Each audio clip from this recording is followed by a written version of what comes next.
그 이제 암 진단 받으시고 이제 이렇게 공부를 많이 하셨을 거예요.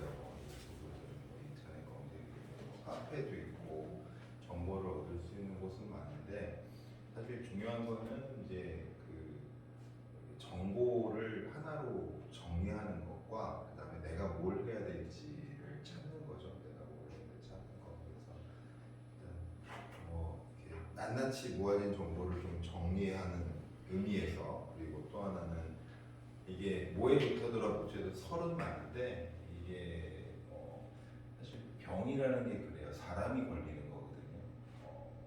병도 다르고 사람도 다르기 때문에 누군가에게 유익한 것들이 나에게는 안 맞을 수도 있고 남한테 안 맞는 게 나한테 유익할 수도 있고 이게 암에 대해서 좀 잘 알고 그다음에 나에 대해서도 잘 알고 이렇게 좀 갈 필요가 있어요. 그래서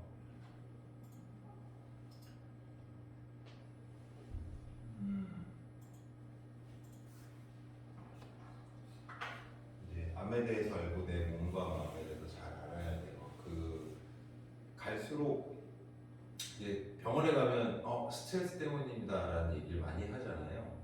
이제 스트레스가 뭐 병의 이유가 된다, 뭐 자기 증상하고 연관성이 있다라는 걸 알겠는데 사실 정확한 기전 그 과정은 이해하지 못했었거든요. 과거에는. 근데 이제 계속 하나씩 밝혀내고 있죠. 그래서 실제로 최근의 연구 중에도 만성적인 스트레스가 호중구나 면역세포들을 이렇게 약간 둘러싸면서 면역력을 발휘하지 못하도록 하는 환경을 조성한다 이런 것들도 밝혀낸 게 있어요. 그거는 뭐 다른 것보다 우리가 그 관찰하는 도구들이 점점 발전하죠. 현미경이든 뭐 이런 것들처럼 그런 것들도 있어서 자꾸 알면 알수록 관계 있는 것들을 찾아서 치료를 할 가능성이 높아지는 거라고 보시면 될 것 같아요. 자, 암이라는 게 이제 제일 문제는 제일 어려운 것 중에 하나가 암이 제거가 잘 안 돼요. 내 체내에서 제거가 안 되는 가장 큰 이유가 암도 내 세포이기 때문에 그래요. 유전자적으로는 내 세포예요, 그냥. 그래서 면역 회피 기능이 상당히 뛰어나요. 물론 자기만의 기술을 발휘하기도 하는데, 근데 이제 암 세포가 생기는 게 뭐가 문제가 될까요? 왜 암적인 존재라고 표현을 할까요? 왜 암이 문제가 된다고 생각하세요? 알고 있는 거. 암이 왜 존재하냐고요? 암이 내 몸의 건강에 어떻게 위해를 주냐고요. 예, 글쎄요. 예를 들어 뭐 그 혹이 날 수도 있잖아요. 양성종양이라는 게 있고 악성종양이라는 게 있는데 같은 종양이에요. 근데 양성종양 왜 얘는 착한 종양이고 얘는 나쁜 종양 차이가 뭘까요? 양성종양은 그냥 놔둬도 돼요. 보기 싫어서 제거한다든지 아니면 볼륨이 커져서 뭐 다른 걸 불편하게 만들어서 제거하는 경우는 있지만 그렇지 않으면 그냥 놔둬요. 그냥 악성 때문에 그런 거 아니야? 그러니까 왜 악성일까요? 어떤 특성이? 불리하기 때문에 악성. 이게 암적인 존재랑 비슷해요. 우리 세상에 암적인 존재들이 있어요. 어떤 존재들을 암적인 존재라고 부를까요? 우리 집안에 있을 수도 있고, 우리 뭐 직장에 있을 수도 있고, 학교에 있을 수도 있고, 동네에 있을 수도 있죠. 어떤 사람들? 규칙을 지키지 않는 사람들, 자기만 생각하는 사람들, 뭐 이기적인 사람들, 너무 해를 끼치는 사람들, 이런 건 암적인 존재라고 하죠. 이제 세포에는 다 규칙이 있어요. 우리 몸은 사실 줄기세포라고 들어보셨죠? 모든 세포는 줄기세포 하나에서 다 분해해요. 만능세포라고 그래요. 우리 세포마다 다 특성이 있고 기능이 다르고 심지어 수명도 달라요. 불과 몇 시간짜리부터 시작해서 몇 년짜리 세포가 있어요. 우리 몸에 수십 쪽의 세포가 있는데 다 다르게 기능하고 다른 특성을 가지죠. 그래서 모든 세포는 각자의 위치에서 주어진 기능을 적당히 하다가 일정 시간이 되면 사멸하고 정확히는 노화가 된 다음에 처리가 돼요. 주로 그 처리하는 게 면역세포들이 주로 많이 처리를 해요. 면역세포는 꼭 외부에 있는 것들만 해결하는 게 아니라 내부의 쓰레기들도 정리하는 역할을 많이 해요. 그런 과정의 오류 때문에 알러지라든지 이런 게 생기는 거예요, 사실은. 그리고 자기가 일한 만큼 에너지를 쓰게 돼 있죠. 그리고 에너지를 쓴 만큼 노폐물을 내게 돼 있어요. 우리가 항상 혈액 검사하면 약간 염증 수치라든지 뭐 이런 것들이 일정하게 나오는 이유도 그래서 그래요. 근데 암세포는 제 위치에 가 있지 않고 제 기능을 하지 않고 오로지 지만을 위해서 살고 죽지 않아요. 그리고 무한정 에너지를 갖다 쓰고 에너지를 갖다 쓴 만큼 노폐물을 배출을 하는데 뒤에 설명드리겠지만 우리 몸은 되게 놀라운 에너지 대사 능력을 갖고 있는 게 그 효율이 너무 좋아요. 어떤 인간이 만든 어떤 그 엔진이나 이런 기관보다 더 효율 좋은 기관이라 그래요. 그게 가능한 게 세포 내에 있는 미토콘드리아라는 애 때문인데 우리가 그 이제 와서 이렇게 미토콘드리아는 원래 진화 과정에서 우리 세포 안으로 들어오는 미생물이었다고 그래요. 단세포가 들어와서 살면서 만들어진 건데 당을 에너지원은 그러니까 무산소 대사, 유산소 대사 들어보셨죠?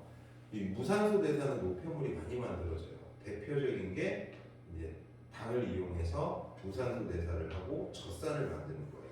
그래서 오랜만에 운동하거나 이사하거나 산에 갔다 오거나 이러면 막 근육통이 생기는 게 그래서 그런 거거든요.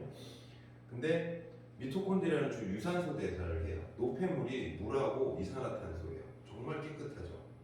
청정 에너지. 마치 그 수소차가 물만 나오는 거랑 똑같은 거예요. 공기를 만들어내는 거죠. 그런데 이제 그 암세포는 미토콘드리아에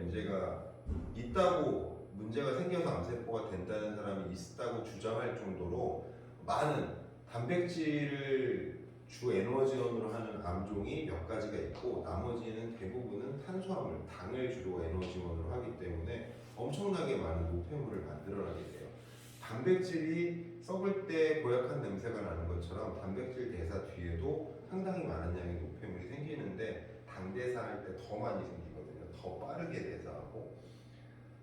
그래서 보통의 이제 세포 특징이 있다고 했잖아요. 보통 정상세포가 있고 노쇠세포가 있고 그것들이 이제 다시 재생이 되면서 새 세포가 만들어지고 하나는 버려지고 이게 분열된다는 건 뭐냐면 재활용할 재료들은 다시 재활용들을 해요.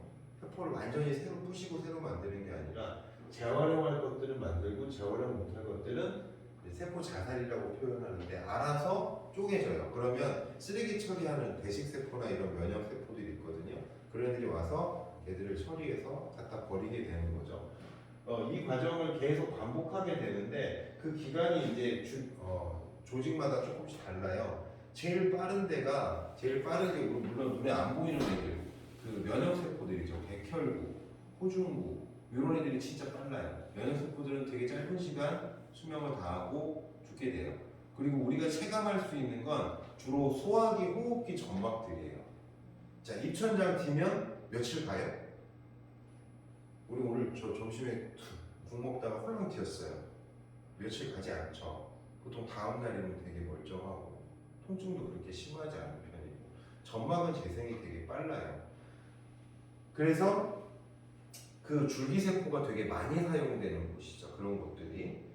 근데 이제 암이 어떻게 되냐면 이제 그 줄기세포가 정상세포로 가는 과정에서 비정상 세포 신호가 발성된다 그래요. 그런 것들을 자극하는 게 뭐 염증성 환경이라든지 저선소 환경이라든지 그다음에 저체온 환경이라든지 아니면 발암물질의 자극, 환경호르몬 자극, 뭐 스트레스 자극 이런 것들이 줄기세포가 정상세포로 분화하는 과정을 방해한다 그래요. 그래서 바뀌는데 그러면서 이제 그 미토콘드리아의 세포 대사가 비정상적으로 자라고 성장인자도 비정상적으로 그래서 성장인자는 세포를 자라게 하는 거예요. 그러니까 적당한 때가 되면 성장인자가 그만 분비되고 사람이 계속 키 큰다고 생각해 보세요.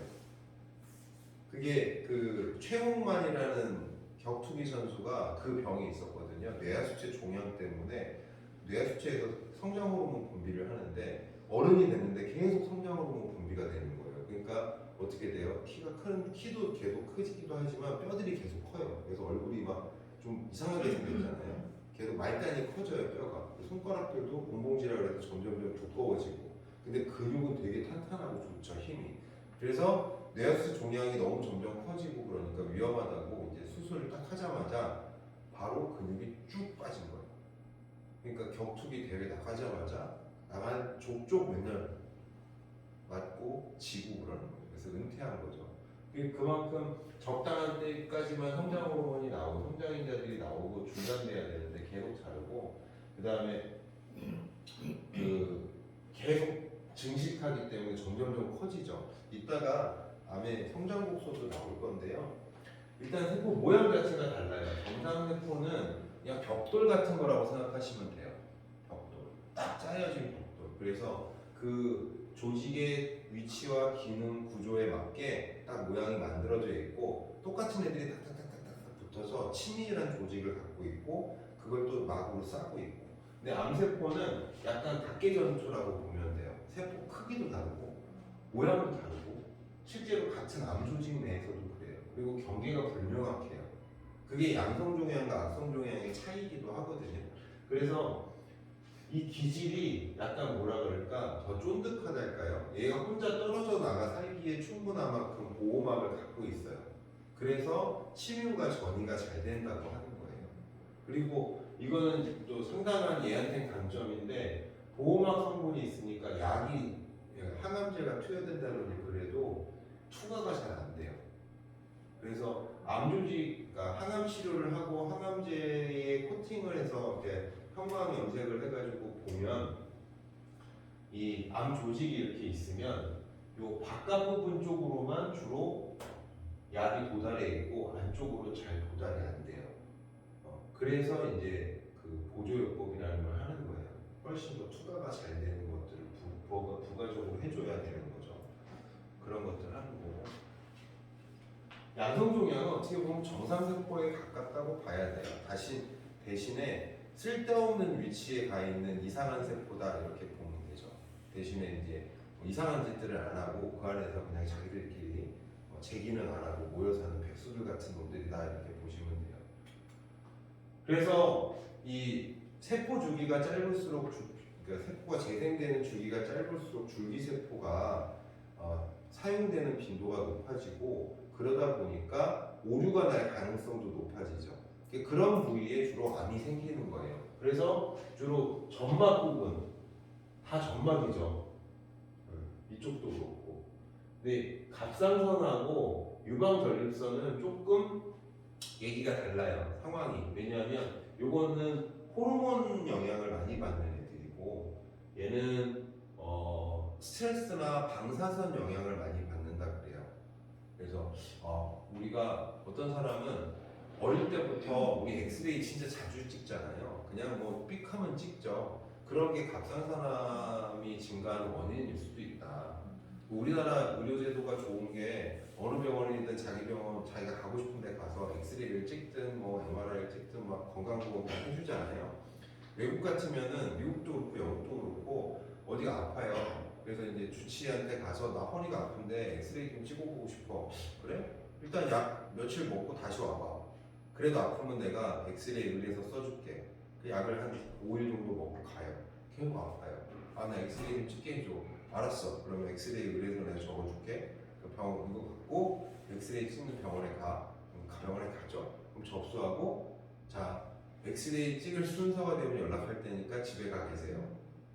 그게 일주일, 2주일, 3주일 이렇게 걸리기도 해요. 그러다 보니까 진짜 진료 보기 힘들다고 하거든요. 어떻게 보면 그러다 보니까 이제 엑스레이 찍을 일도 별로 없고 CT 찍을 일도 별로 없고 막 그렇죠.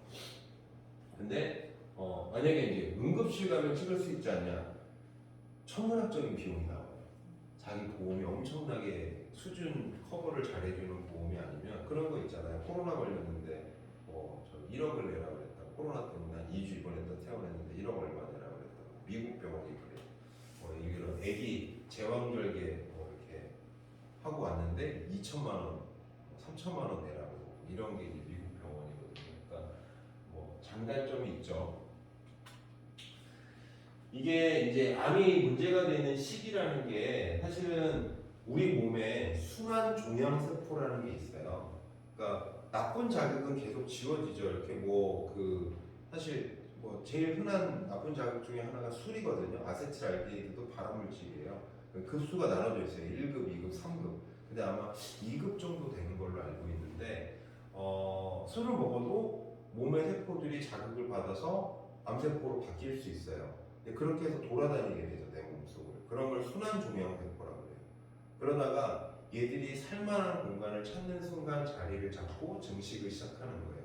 그럼 이제 암 조직으로 발전하는 거죠. 근데 대부분 사람들이 막 술, 담배 뭐 먹고 뭐 시커멓게 탄 고기도 먹고 그다음에 뭐 이렇게 나쁜 공기 중국에서 날라온 뭐 중금속 이런 것들도 마시고 그래도 암에 안 걸리는 이유는 대부분의 그런 것들을 면역 세포들이 해결을 해요. 백혈구, 그 중에 특히 호중구, 그 다음에 NK 셀이라고 해서 따로 자연살인 세포라고 해서 내 몸 이상한 애가 보이면 바로바로 해결하는 그런 약간 특공대 같은 애들이 있어요. 걔네들이 해결을 하는데 문제는 환경이 좋아지면 암세포가 살기 좋은 환경을 만나면 거기서 자리를 잡고 자라는데 보통 1cm 정도 우리가 발견하는 시점이 1cm를 넘어서 발견하는 경우가 많아요. 그 이전에는 뭐 만져질 수 있는 부위라면 만져지기도 하겠지만 1cm면 사실 만져줘도 이게 뭔가 싶을 때가 있을 수 있거든요.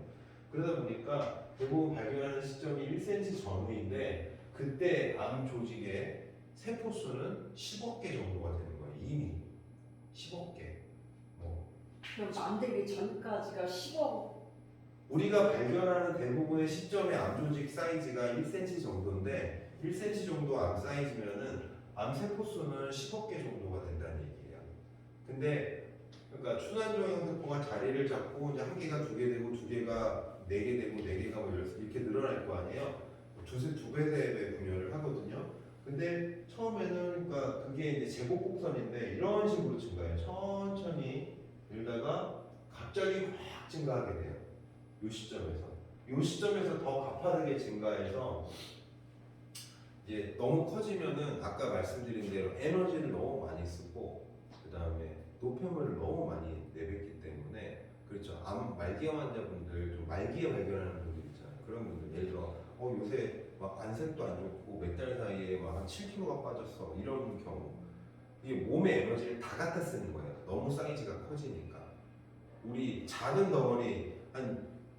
덩어리지만 개 체세포 분열 속도는 정상세포의 분열 속도의 수십 배에 달하기 때문에 그냥 몸에 쓰는 에너지를 얘가 다 갖다 쓰는 셈이 되는 거죠. 그만큼 노폐물도 많이 돼요. 그러니까 막 안색도 안 좋아지고 체취도 좀 이상한 냄새가 날 수밖에 없고 이렇게 되는 거예요. 그럼 선생님 지금 만약에 그 막 피로가 많이 오잖아요.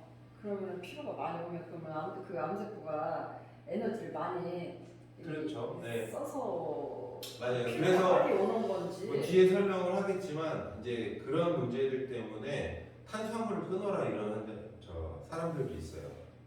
아까 글루타민이랑 당을 위주로 에너지원을 쓴다고 그랬잖아요. 그래서 암을 굶기려면 당을 끊어야 된다 이런 사람 얘기도 있어요. 근데 문제는 아까 처음 얘기했듯이 암세포도 내 세포예요. 내 몸 안에 있고 얘를 굶기려고 하다 보면 정상세포도 굶길 수가 있어요. 그럼 또 안 돼. 특히 면역세포들이 당을 좋아해요. 다크 초콜릿 먹으면 호중구 활성이 확 증가해요. 그 정도로 면역세포들도 당을 좋아해요. 암 조직 내에도 암세포만 있는 게 아니라 암세포가 있기 때문에 따라 들어간 그 정상세포, 특히 면역세포들도 들어가 있어요. 근데 얘들이 활성이 별로 없죠. 왜냐하면 산소 농도가 떨어지고 그 다음에 온도가 낮기 때문에 면역세포는 고산소의 고온을 좋아하는데 암세포는 저산소의 저온을 좋아해요. 아까 그 세포 모양이 좀 다르다 그랬잖아요. 찐득찐득하기 때문에 산소 공급도 잘 안 돼요 원래. 그래서 암 조직은 거의 그 정 가운데에 가면은 거의 진공 상태에 가까울 만큼 산소가 없어요. 물론 진짜 진공은 아닌데 산소 농도가 거의 없을 정도로 저산소를 좋아해요. 암세포는. 그러니까 이게 균형이 중요한 거예요. 이게 항암제도 마찬가지예요. 방사선도 마찬가지인 게 암세포를 죽이려고 하는 건데 너무 과하면 정상세포도 죽어요. 그래서 정상세포를 최대한 안 죽이면서 암세포를 살리는 거 이런 걸 연구하는 게 이제 뭐 표적 항암제 이런 것들이고 그래서 이제 그 균형을 잘 맞춰야 돼요. 그래서 보통 이제 수술을 하는 가장 큰 이유가 요것 때문에 그래요. 요 곡선이 너무 증가하기 때문에 사이즈를 확 줄여놓는 암세포 수를 체내에 들어있는 암세포 수를 일단 줄이는 게 첫 번째 단계라고 보면 될 것 같아요. 그게 수술 항암 방사선이에요.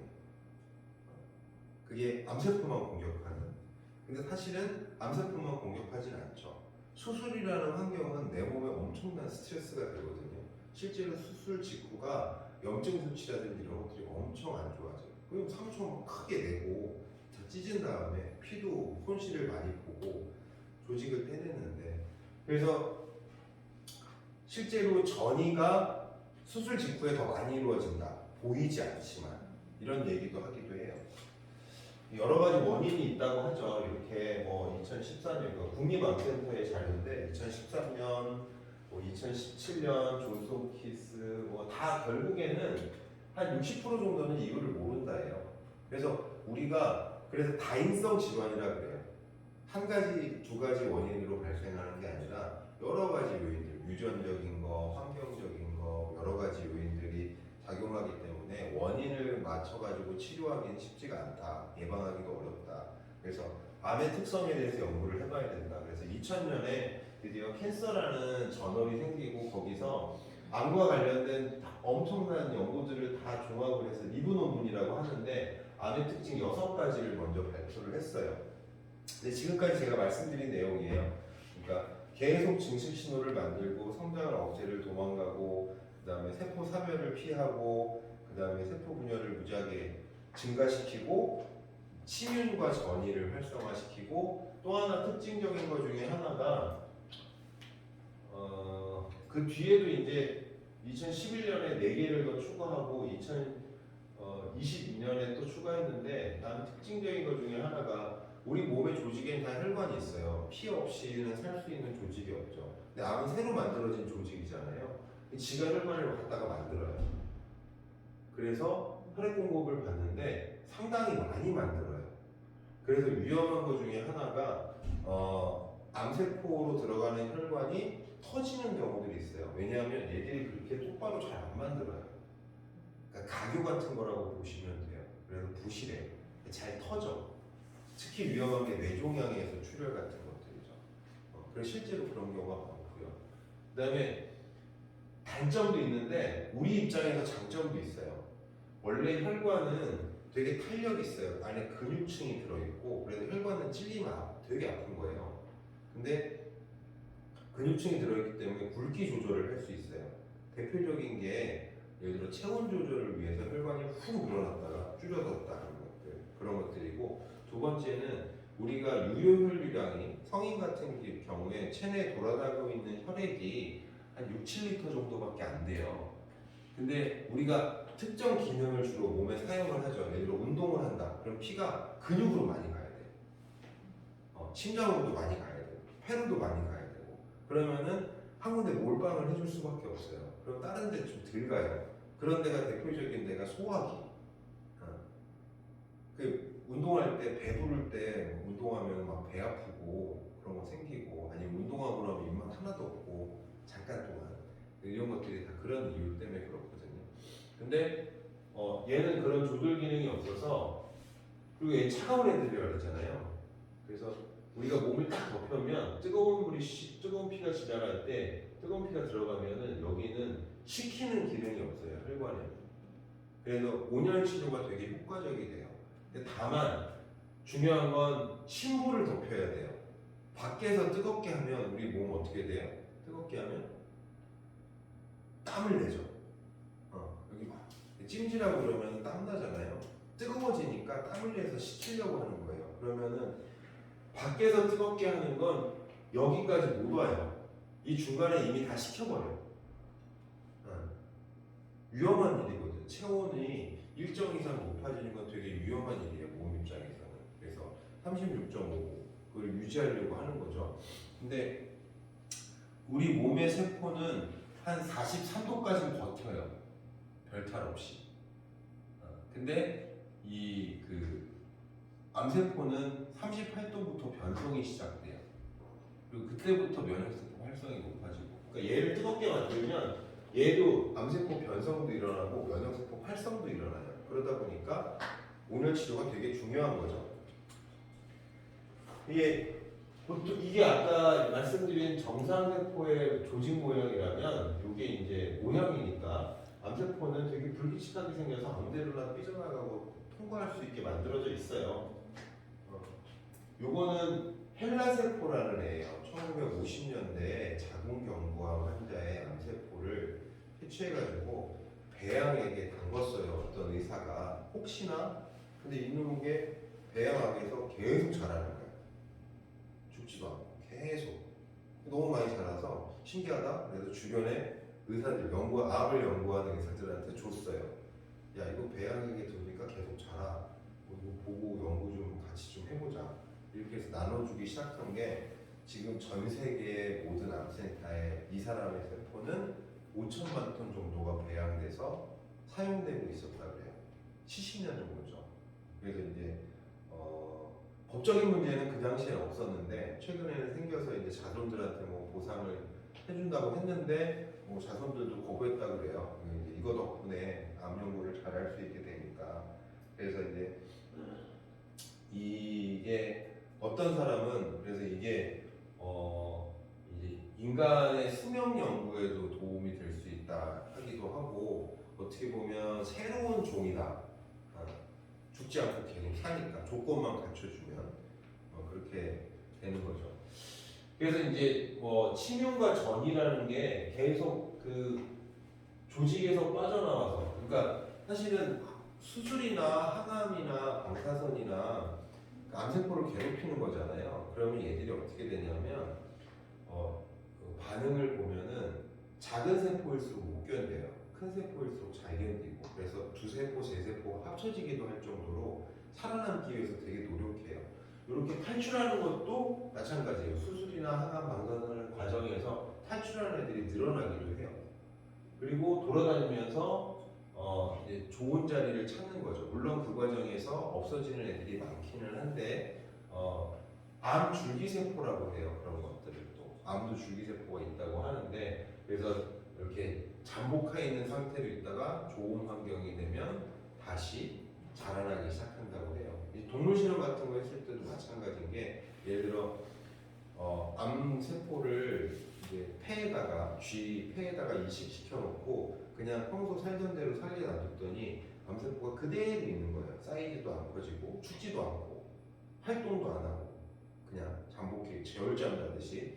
그 다음에 이제 매연을 확 애한테 노출을 시켰어. 그랬더니 갑자기 확 자라나기 시작한대요. 나쁜 환경을 만나야 돼요. 우리는 그래서 중요한 게 나쁜 환경을 안 만드는 게 중요한 거예요. 있는 걸 찾아서 없애는 것도 중요한데 우리가 조직이 발견된 그 본스캔이든 페시치든 막 좀 훑으면 발견은 돼요. 근데 그게 아까 말씀드렸듯이 1cm 전후가 돼야 발견이 되지 그 전에는 발견이 안 돼요. 암 줄기세포나 잠복되어 있는 암세포는 발견이 안 되기 때문에 우리가 예측해서 행동하는 수밖에 없어요. 그럴 때는. 요게 이제 최근에 나온 논문인데 스트레스가 유방암이 어떻게 폐암으로 전이되는데 작용하는지를 연구한 논문의 그림이에요. 되게 중간에 과정은 복잡한 게 많아요. 복잡한 게 많은데 어쨌든 요게 스트레스에서 기인한 NET라고 부르는 건데 면역세포가 문제가 생기는 거예요. 스트레스 때문에. 걔가 이제 암세포, 순환종양세포 이런 애들을 통제를 못한다는 거죠. 그래서 이제 문제가 생긴다는 거고 결국에는 이게 되게 중요한 연구죠. 스트레스가 암의 원인이라는 걸 밝히진 않았는데 전이 과정에서 되게 중요한 역할을 한다. 그런 걸 밝힌 연구고 유전적인 문제가 많이 크다 그래요. P53이라는 종양 억제 유전자가 있는데 이게 잘 작동을 하면 암의 발생이나 전이 이런 것들을 막을 수 있고 이게 잘 작동을 안 하면 문제가 된다 그래서 혹시 나중에 뭐 찾아보실 때도 P53 얘기가 나오면 아 이건 암과 관련되어 있는 거다 이렇게 생각하시면 되는데 최근에 연구가 많이 증가하고 있어서 한약재들도 P53의 활성을 증가시켜주는 한약재들이 하나씩 나오거든요. 근데 대부분 그게 염증 가라앉히는 약들이에요. 뭐 기관지염, 장염, 위염 뭐 이런 것들 가라앉히는 약재들이 주로 그렇게 P53 활성을 증가시킨다고 해요. 옛날에는 어혈과 열독이라고 염증을 일으키는 것들이 암을 일으킨다고 했어요, 원래. 그렇고 여기서 이제 주목해야 될 몇 가지 것들 중에 하나가 이제 염증성 환경 이런 것도 중요한데 미생물 환경이에요.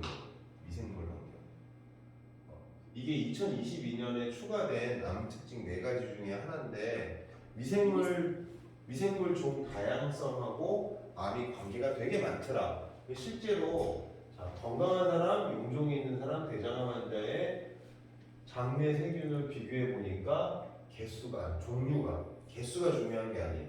종류의 차이가 많이 나더라. 건강한 사람일수록 종류가 많고 암 환자일수록 종류가 적어요. 그럼 뭐예요?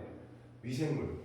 그러니까 우리가 유산균이라고 표현하는 거 있죠. 개수가 아니라 종류가 많아야 돼. 종류가 많으려면 어떻게 해야 돼요? 음식을 다양하게 먹어야 돼.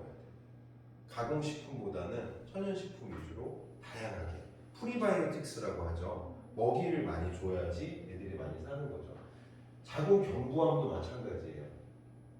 정상인 사람과 아닌 사람의 락토바실러스. 근데 사실 유산균 종류가 한 300종이 넘거든요. 우리가 알고 있는 것만. 근데 건강기능식품 유통되는 건 20가지 정도밖에 안 돼요. 우리나라에서. 근데 그걸 무시할 필요가 있다는 거죠. 그냥 닥치는 대로 먹어야 돼요. 그래서 닥치는 대로 집어넣어야 되는데 문제는 이제 균주를 이제 실험을 할 때 배양해서 이제 균주를 확인하고 그렇게 하는데 모든 균주를 다 실험하기가 곤란해요. 왜냐하면 돈 될 회사들이 많지가 않아요. 자기네가 만드는 유산균만 가지고 지원을 해줘. 뭐 개발하고 이런 게 아니라 그러다 보니까 근데 요새 락토바실러스 계열의 유산균을 연구를 제일 많이 하는데 자궁경부암도 그렇고 유방암도 그렇고 락토바실러스가 상당히 많은 영향이 준다. 우리나라에도 그 연구하는 분들이 있죠. 이것도 폐암에서 그리고 이건 신장암에서도 마찬가지고 췌장암도 마찬가지고 되게 다양한 암종에서 있다고 해요. 그래서 정상세포가 스트레스나 아니면 뭐 발암물질이나 환경호르몬 같은 경우는 그 환경호르몬의 문제는 뭐냐면 몸에 들어와서 성호르몬처럼 작동해요. 그래서 성조숙증이라든지 아니면 생리통이라든지 월경불순이라든지 이런 것들이 원인이 된다고도 하거든요. 그게 유방암과 전립선암의 주요 원인이 아닐까라고 추측하고 있어요. 아직 정확히 밝히지 못했어요. 그런 게 이제 세포의 문제를 일으킨다. 우리나라 암이 이제 통계를 보면은 이렇게 막 좀 초반에는 많이 증가를 하다가 나중에 좀 떨어졌다가 다시 증가하는 추세가 있는데 요거는 갑상선암 때문에 그래요. 우리나라가 갑상선암 진단율이 너무 높았어요. 조금만 이상하면 다 갑상선암이라고 수술했는데 이제 내과학회에서 야 우리나라 진짜 너무 많은 거 아니야? 어떻게 전 세계 1등이야 갑상선암이. 숫자로 1등이에요.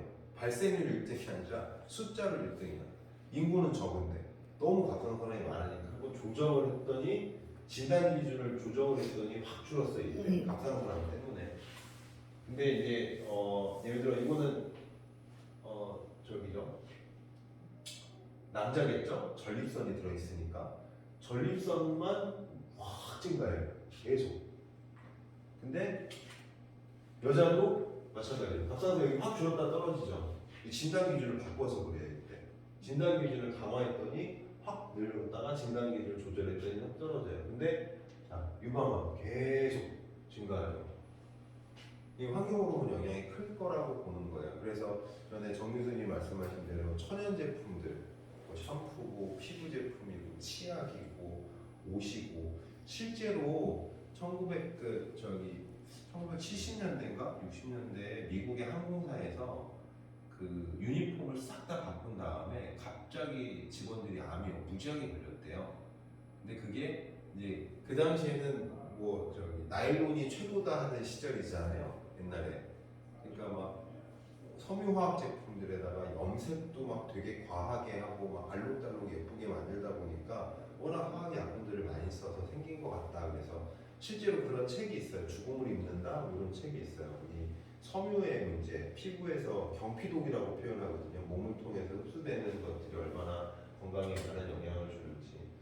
근데 어쨌든 간에 발생률이 어쨌든 간에 사망자 수나 사망률은 계속 높아져요. 우리나라 사망률 1위는 암이에요. 어쨌든 다 합쳐서.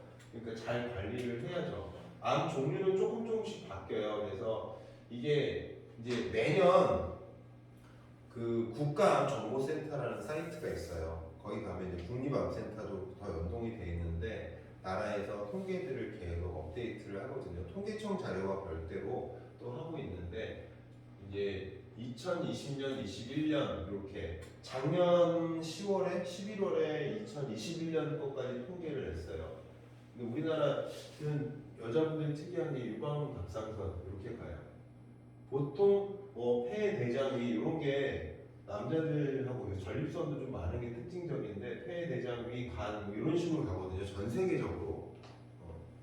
그러니까 뭐 호흡기 문제, 장 문제, 점막의 쪽에서 문제되는 것들 가는데 우리나라만 좀 특이하게 유방갑상선이 좀 많이 높고 남자들은 전립선이 높고 그래서 일회용품의 사용도 좀 문제가 아닐까 싶고 화장품 사용이라든지 뭐 이런 등등의 문제가 되지 않을까. 그래서 제가 공용 화장실에다가 샤워실에다가 이제 샴푸랑 이런 거 갖다 놓은 게 제가 찾아본 바에 따라서는 가격도 합리적이고 그 유해 성분들 주로 이제 파라벤이라고 하는 그런 이제 합성 제품이나 방부제들 이런 것들이 좀 덜 들어있는 아예 안 들을 수는 없어요.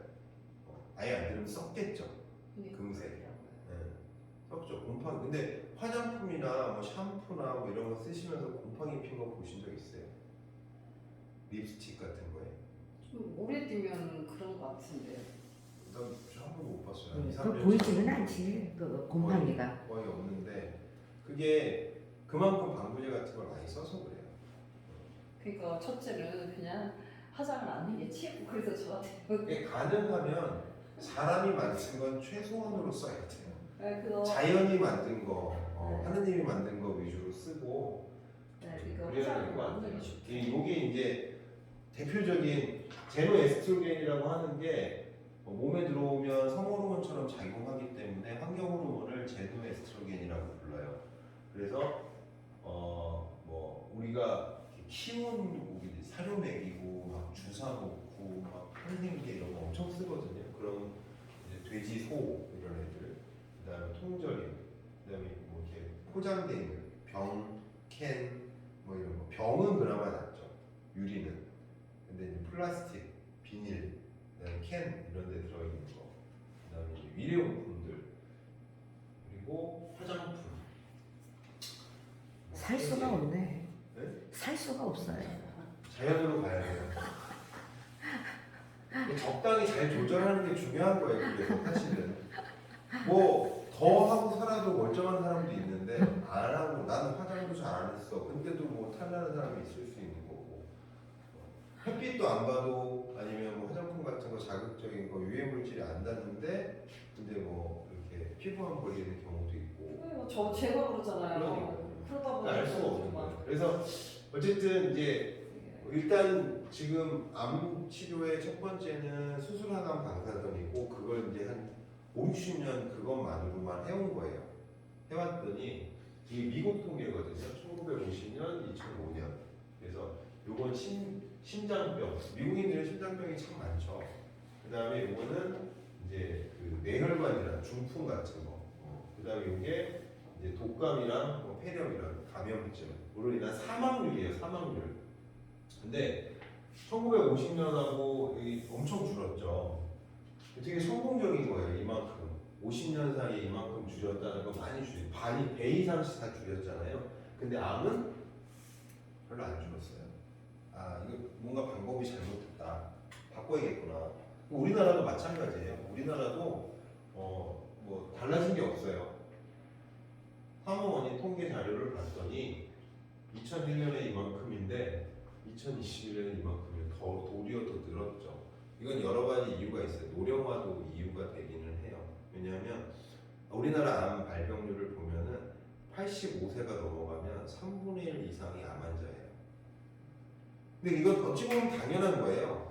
우리가 줄기세포가 정상세포로 분화하는 과정은 진짜 오묘하고 신기한 과정이거든요. 정말 뭐 하나 조금이라도 오류가 생기면 그게 암세포가 돼. 돌연변이 세포가 되는 거예요.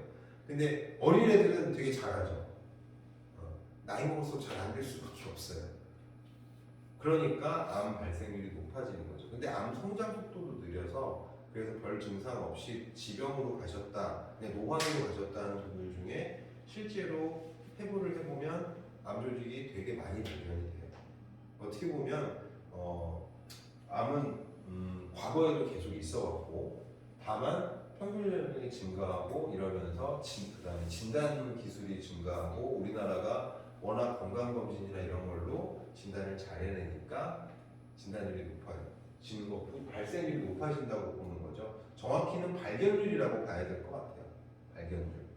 발견 못하고 그냥 저희 할아버지도 그렇게 돌아가신 것 같아요. 왠지 딱 2주 만에 돌아가셨거든요.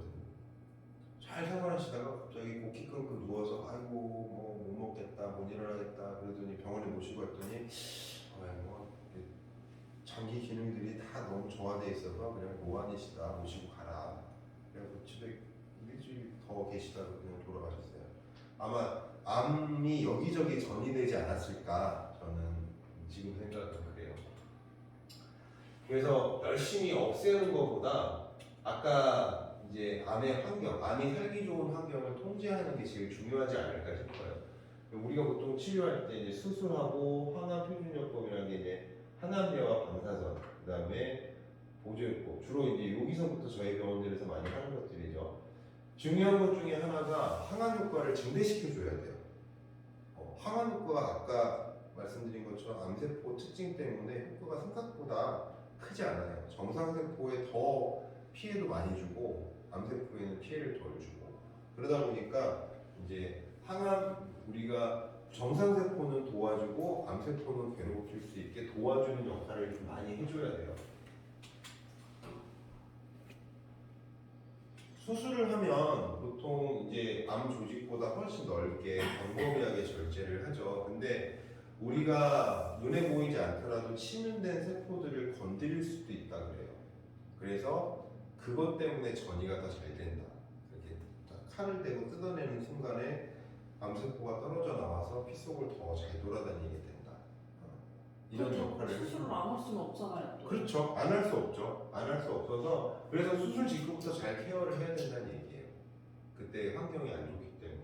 그리고 실제로 과거에 이렇게 암 조직 제거 수술하던 의사가 메스로 손을 다쳤는데 거기 6개월 뒤에 종양이 자라났대요. 조직 검사를 해보니까 그 사람께 맞아. 그런 경우도 있을 수 있다. 근데 원장님 저기 보니까 수술 전에 선행되는 것이 약물로 암세포를 죽여버리는 화학요법이 있다는데 이거는 이제 선항암이라고 하죠. 이거를 하는 경우도 있고 안 하는 경우도 있어요. 사이즈가 너무 크거나 그러면 사이즈가 크면 클수록 보이지 않게 침윤된 암세포가 많다고 생각을 하는 거예요. 그러면은 예를 들어 사진 좀 징그러우니까 보면서 예를 들어 이제 암 조직이 이렇게 발견이 됐어요. 근데 사이즈가 이게 제법 큰 거예요. 그러면 보이지 않는 침윤이 많이 있다고 생각을 하는 거예요. 그러면 이만큼 절제를 해야 되거든요. 근데 사실 예를 들어 수술 과정에서 그걸 못 할 수 있어요. 막 다 도려내야 되는 상황이 되면 안 되잖아요. 그러니까 그럴 땐 선항암을 하는 거예요. 그래서 이 암 사이즈를 줄이는 거죠. 암 사이즈가 줄면 주변에 침윤돼 있는 애들도 많이 죽었다고 생각하는 그것이 거예요. 항암 그렇죠. 항암제를 쓰는 거예요. 그래서 보통은 내 수술하고 나서 항암제를 쓰는 이유는 마찬가지예요. 주변에 침윤돼 있거나 아니면 다른 장기에 전이돼 있는 애들을 찾아서 없애겠다. 그런 목적인 거죠. 방사선도 주변에 남아있는 애들 잔당을 처리하겠다. 남아있다고 그냥 무조건 보는 거예요. 암 조직만 딱 제거하면 되는 게 아니라 주변에 분명히 남아있다고 보기 때문에 항암 방사선이 들어가는 거예요. 방사선 물론 포커싱을 수술 그 부위에 맞춰서 하죠. 여기에 하든 여기에 하든 여기에 하든 포커싱을 하는데 주변 조직 살짝 넓게 잡아요. 그래야 치명돼 있는 애들까지 제거할 수 있다고 보는 거고, 항암제는 대부분 뭐 먹는 항암제도 있지만 대부분 주사로 하기 때문에 쭉 몸에 다 돌죠. 고수까지 다 들어가요. 근데 항암제 일단 뭐 하겠지만 1세대 항암제, 세포독성 항암제의 특징은 대부분 발암물질급의 독약들이에요. 그래서 세포 분화가 빠른 애들을 손상시켜요. 암세포가 그렇잖아요. 계속 분화한다 그랬잖아요. 그래서 우리 몸에서 정상세포 중에서도 빠르게 분화하는 애들이 손상돼요. 머리카락. 얘 계속 자라잖아요. 5, 6년 동안 자라거든요. 쉬지 않고 이래요. 그러니까 너 암세포지. 혼나고. 이 말에 되게 빨리 바뀐다 그랬죠. 너 암세포지. 혼나고. 그러니까 막 구내염에 막 입이 다 헐고 막. 그 다음에 위나 이런 데도 며칠 안에 다 바뀌거든요. 너도 이제 암세포지. 그러니까 막 속이 비식거리고 막 아프고 설사하고 이런 것들이 생기는 거예요. 그 다음에 백혈구 수치, 호중구 수치 막 떨어지거든요. 그게 걔들도 주기가 짧으니까 너 암세포지. 그 다음에 골수도 이게 세포를 만들어내는 역할을 하잖아요. 계속 분화 작업을 해요 거기서. 면역세포 많이 만들어내고 혈구세포 많이 만들어내고 골수에서. 그러니까 암세포나 방사선 치료가 골수도 많이 손상시켜요. 실제로 항암 치료 도중에 백혈병이나 다발성 골수종이 생겨요. 암이죠 그것도 어떻게 보면. 그 다음에 뭐 항암 치료, 방사선 치료 다 끝나고 나는 이제 5년이 지났어. 이제 완치 일단 관해 상태에 들어갔습니다. 걱정하지 마시고 재발 관리 잘 하시면 됩니다. 그랬는데 백혈구 그 5년이 지나도 백혈구 호중구 수치가 안 올라요. 계속 낮게 있어요. 그래서 뭐 감기 돌 때마다 다 감기 걸리고 그런 분들이 있어요. 그게 골수 기능이 저하돼서 그래요. 그래서 항암 방사선 하는 도중에 부작용이 우리가 생각하기에 막 구내염이라든지 머리 빠진다든지 막 손 미식거리고 배 아프고 설사하고 이것만 걱정을 하는데 이것 때문에 평생 고생하는 경우는 없어요. 대부분 다 시간 지나면 회복이 돼요. 조금 부족해지더라도. 근데 진짜 중요한 거는 그런 골수 기능의 문제라든지 이런 게 진짜 중요해요. 평생을 따라다니거든요. 그래서 항암 치료할 때나 방사선 치료할 때 보조요법을 열심히 해야 돼요. 그냥 무턱대고 계속 해야 돼요. 그래야 이제 그런 호중구 감소증이라든지 그런 문제들이 없어요. 빈혈도 계속 지속되고. 일단 아까 얘기했던 성장 곡선이 실제로 이렇게 많이 이루어지고 그래서 여기서 수술, 방사선, 항암 이런 것들을 해서 사이즈를 줄이는 게 중요하다. 이런 그래프고요. 그러면 어떻게 하는 게 현명할까? 이게 이제 방사선 양이라고 하거든요. 그레이라는 표현을 쓰는데 나중에 이제 방사선 치료를 하실 때 보면은 적은 양을 여러 번 반복하시는 분이 있고 조금 센 용량을 적게 하는 분도 있어요. 10회 정도로 끝내는 분도 있고 30회 막 이렇게 하는 걸 좋아하는 사람도 있어요. 물론 사람마다 다르게 쓰기는 해요. 근데 장단점이 있어요. 세면 그만큼 효과가 세겠죠. 근데 부작용도 세요. 적으면 그리고 또 하나 암세포는 내성이 잘 생겨요. 항암제든 방사선이든 내성이 생겨요. 그래서 어떤 분들은 세게 끝내야 된다. 아니면 어떤 분들은 약하게 여러 번 반복하는 게 낫다. 효과면, 부작용면, 내성면에서 그 세 가지를 고려해야 되는데 어쨌든 중요한 목표는 암세포를 산혈시키는 게 목표잖아요. 산혈시키는 목표인데 그러면 이제 방사선 양에 따라서 암세포가 얼마나 손상되는지를 보는 거예요. 손상되는 보는 거 거의 이제 이게 산혈 단계로 가는 건데 이 정도면은 요거는 방사선만 했을 때 제일 효과가 떨어지죠. 방사선에다가 이건 커큐민이라고 강황에 들어있는 양리 성분이라고 해요. 항산화 효과가 크다고 하죠. 걔를 같이 하니까 훨씬 좋아요.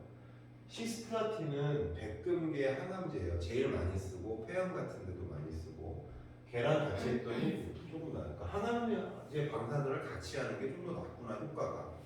이거는 중요한 건 이제 몸이 얼마나 괴로운지 별로 중요하지 않은 거고 암세포가 사이즈가 주는 것만 보는 거예요. 근데 제일 좋은 거 보니까 코큐민하고 항암제랑 방사선을 같이 쓰는 거더라. 그래서 저희 병원에서 강황이라는 이제 코큐민이 많이 들어있죠. 그걸 밑에 한방차로 가끔 내놓죠. 근데 강황은 체내 대사율이 빨라서 후추를 꼭 같이 먹어야 돼요. 네, 같이 그것으로. 필발이라고, 근데 한약재로 필발이라고 또 있어요. 후추 계열 약. 그걸 같이 해서 먹으면 훨씬 더 좋은데, 다만 유방암 환자분들 중에 타목시펜 드시는 분들이 있어요. 타목시펜 흡수율을 저하시켜요. 똑같거든요. 그 놀바덱스하고 타이목신하고 그 호르몬제 다 똑같아요. 이게. 아, 조금씩 다른데 네. 얘 강황이, 그러니까 그 커큐민이 들어가면 타목시펜 대사율을 증가시켜가지고 타목시펜 효과가 떨어져요. 그래서 타목시펜 드시는 분들은 커큐민 안 드시는 게 좋아요. 그런 게 있어요. 그런 거 다 알아야죠. 그다음 요거는 이제 방사선을 하면서 고주파 온열 치료를 같이 하는 거예요. 열충격 단백질이라고 하거든요. 근데 방사선의 효과도 훨씬 증가시키기도 하지만 정상세포도 좀 보호해주는 효과가 있다고 해요. 마찬가지로 그러면 어느 정도는 효과가 있을까 했더니 방사선만 했을 때보다 방사선이랑 고주파 온열치료를 같이 했더니 훨씬 더 암세포가 빠르게 사이즈가 줄더라. 사멸하게 되더라. 그리고 온도를 높일수록 더 효과적이더라. 높이면 높일수록 좋아요. 근데 다만 너무 힘들면 안 되죠. 그 기전을 설명한 건데 주로 이런 애들이 T셀, T셀, NK셀 여기 이런 애들, 그 다음에 이런 애들, 그 다음에 NK셀가 어떻게 생겼어요? 요런 애들, 얘네들이 이제 면역세포들인데 주로 암세포를 잡는, 같이 하면 얘들이 확 활성이 증가해요. 방사선 하면 얘들이 확 찌그러들거든요. 항암제를 써도. 근데 고주파온열 치료는 온도가 확 높아지고 하면서 열충격 단백질이라는 게 나와서 면역세포 활성을 시키는데, 그러니까 여러 가지로 이점이 있죠. 그래서 같이 병행을 하게 되는 거고. 그러면 어느 정도 온도를 올리는 게 좋냐 그랬더니, 자 우리가 그랬잖아요. 체온이 36.5도를 유지하고 싶어 하기 때문에 체온이 올라가면 막 뭐 심박수도 올리고 혈관 확장해가지고 땀을 쭉 내가지고 체온을 떨어뜨린단 말이에요. 그러니까 근데 42도 전후까지는 피가 일로 많이 안 가요. 근데 43도가 넘어가면 다 딴 데로 빠져요. 그래서 42도 전후가 제일 좋다. 식무 온도를 42도로 맞추면 대부분 암세포에 타격을 줄 수 있는 적정한 상황이 된다. 그걸 이제 이렇게 열을 줬을 때 고주파 온열 치료를 했을 때 그 효과가 한 6가지 나온다 그래요. 실제로 그 암세포는 자가 수리 기능이 있거든요. DNA 손상이 있으면 지가 막 수리해가지고 써요. 근데 그게 어떻게 보면 변이라고 보시면 돼요. 막 좀 자기가 살기 힘든 환경이 되면은 그 살기 힘든 환경에 맞춰서 변이하는 거죠. 어떻게 보면 불쌍한 거예요. 정상 세포가 이상한 환경에 놓이면 살아남기 위해서 그 환경에 맞춰서 변이된 게 암세포라고 생각하시면 돼요. 영화 같은 거 보면 그런 거 있잖아요. 우리가 막 실험실에서 이상한 약 막 아무데나 하수구로 버리면 그거 막 지나가던 도둑놈이 딱 맞고 갑자기 막 공룡처럼 변한다든지 막 이런 변이가 생긴 그런 거라고 생각하시면 돼요. 그래서 좋은 자극을 주는 게 좋다 몸에는. 그다음에 이거는 그러니까 저산소에 관한 연구 결과인데 실제로 조직 검사를 한 거예요. 여기 보면 정상 유방의 산소 분압은 65mmHg고 암이 있는 조직의 산소 분압은 10mmHg예요. 엄청 차이가 많이 나죠. 그 다음에 이게 자궁경부, 정상 자궁경부의 산소 분압은 40이고 자궁경부암이 걸린 암 조직의 10이에요. 되게 신기하게 같죠. 되게 저산소를 좋아해요. 저산소를 좋아해서 그 고산소 환경을 만들어주는 게 되게 좋다. 이 얘기 뭐냐면 저산소 환경에서 살아남기 위해서 암세포가 만들어진 게 아닐까라는 생각을 하게 되는 거죠. 마치 그 영화 에이리언 같은 거 보면 우주 공간으로 에이리언이 탁 튀어나와가지고 막 괴로워하더니 갑자기 거기서 또 생존할 수 있는 방법으로 변이하는 것처럼. 그래서 요거는 50도인데 여기 혈관이고 혈관 옆에 있는 세포들인데 거의 이 정도 되면 죽어야 돼요. 산소 공급을 못 받아서. 근데 암조직은 이 정도에서도 살아남아요. 저산소 환경에서도. 마치 우리가 에베레스트 이런 데 올라가면 저산소증 생기고 막 산소 이게 해야 되고 하는데 걔네들은 안 하고도 버틸 수 있는 거죠. 게다가 그런 환경을 좋아하다 보니까 이 실험을 했어요. 유방암 조직을 저산소 환경, 고산소 환경과 저산소 환경을 해봤더니 이렇게 뛰쳐나가는 애들이 덩어리져서 튀어나더라. CTC라고 하는데 이렇게 그 순환종양 세포가 하나씩 튀어나가는 게 정상적인데 얘들이 저산소 환경을 만들어주면은 덩어리째 튀어나간대요. 그러니까 훨씬 더 살아남기 쉽죠. 얘들 좀 위험하면 합쳐지거든요. 합쳐져가지고 큰 세포가 돼서 살아남아요. 그럼 더 위험한 거잖아요. 그렇죠. 그래서 저산소 환경을 만들면 안 된다는 얘기예요. 근데 우리가 이제 저산소 환경이 되는 게 약간 제 생각에는 아파트 생활하면서 많이 그런 게 아닌가 싶어요. 뭐 환기 많이 하기도 하지만 전에 집들은 오픈도 세고 뭐 이렇게 문으로 막 바람 들어가는 게 장난 아니었잖아요. 근데 요새 집들은 샤시도 좋고 하니까 정말 물셀틈 없이 공기청정기 써봐야 뭐해요. 그 먼지만 거르는 거죠. 그래서 그 요새는 환기청정기라는 게 나오죠. 밖에 공기 필터링해서 집어넣고, 그다음에 산소 발생기라는 것도 나와요. 가정용 네. 제품들이 있어요. 저희 재활치료실에 제가 하나 사놨어요. 그래서 산소 발생기를. 저도 지금 침대 밑에 산소 공급기 갖다 놨어요. 네. 조그만 거, 요만한 거. 그렇죠. 그런 게 좀 필요할 수도 있는 거예요. 밀폐된 공간에서 생활하는 시간이 점점 늘어나고 있지 않은가. 지하 공간에서 생활하는 시간이 늘어나고 있지 않은가. 그런 것들이 자연스럽게 저산소 환경이 만들어지는 거죠. 그리고 공기 좋다라고 느낀다는 거는 공기가 나쁜데 살고 있다는 얘기예요. 근데 뭔가 답답한 환경. 여기서도 뭐 지금 4명밖에 없으니까 별 문제가 없지만 만약에 꽉 차 있으면 문 열어놔야 돼요. 산소가 계속 부족해질 테니까. 그리고 요거는 중요한 건데 비타민 C 항산화제죠. 항산화제. 근데 우리가 항산화제가 여러 가지가 있어요. 그러니까 뭐 신데렐라 주사, 배곡 주사, 뭐 마늘 주사, 뭐 태반 주사, 뭐 온갖 것들이 있어요. 다 암에 효과가 있을 수 있어요. 근데 문제는 이제 그 정상세포에 상당히 도움이 되기 때문에 암 치료에 도움은 되지만 암세포도 잘 자라요. 걔들을 주면. 그래서 항암 스케줄 주례는 그러니까 내가 몸이 너무 힘들 때는 필요한데 평상시에는 힘들 때만 선택적으로 해야 되는데 꾸준히 계속해도 되는 주사가 이거 하나예요. 얘는 IVC라고 불러요. 고용량 비타민 C 요법이라고 해서 놀랍게도 먹는 거나 먹어서는 그 효과가 안 나고요. 고용량으로 주사만 해야 돼요. 저용량으로 주사해도 안 되고 고용량으로 먹어도 안 돼요. 고용량으로 주사하면 저 밖에 포스터도 만들어놨는데 약간 그 우리 몸의 세포들을 지켜주면서 특히 방사선할 때 정상세포의 손상을 줄여준다고 해요.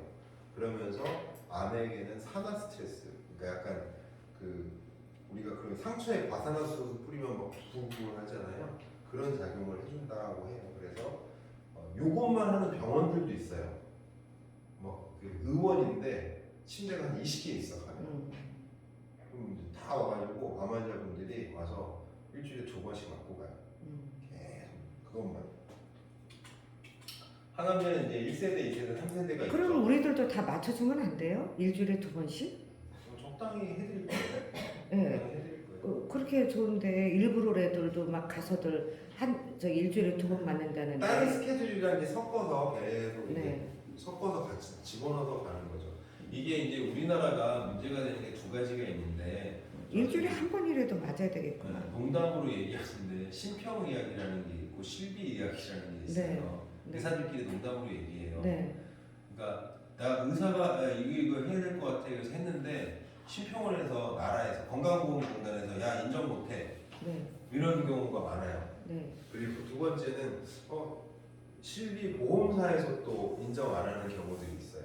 그 그러다 실비보험사에 문의를 했더니 실비보험사는 식약처에 등록된 거는 다 보장을 해준다고 대답을 꼭 하더라고요. 그렇지 않더라고요.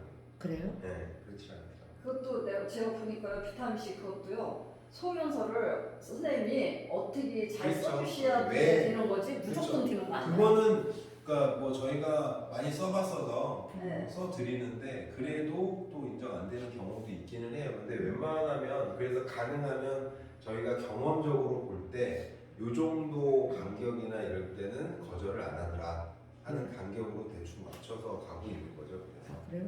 그 일주일에 한 번은 안 돼요? 일주일에 한 번도 할 수 있어요. 그러니까 일주일에 한 번씩 맞춰주세요. 비타민 C. 해볼게요. 네. 그리고 이제 항암제에 대해서 다양한 의견이 있죠. 세포독성 항암제는 이제 해도 많고 정상세포, 그다음에 표적 항암제나 면역 항암제는 너무 그 개발이 더뎌서 적용할 수 있는 사람이 별로 안 돼요.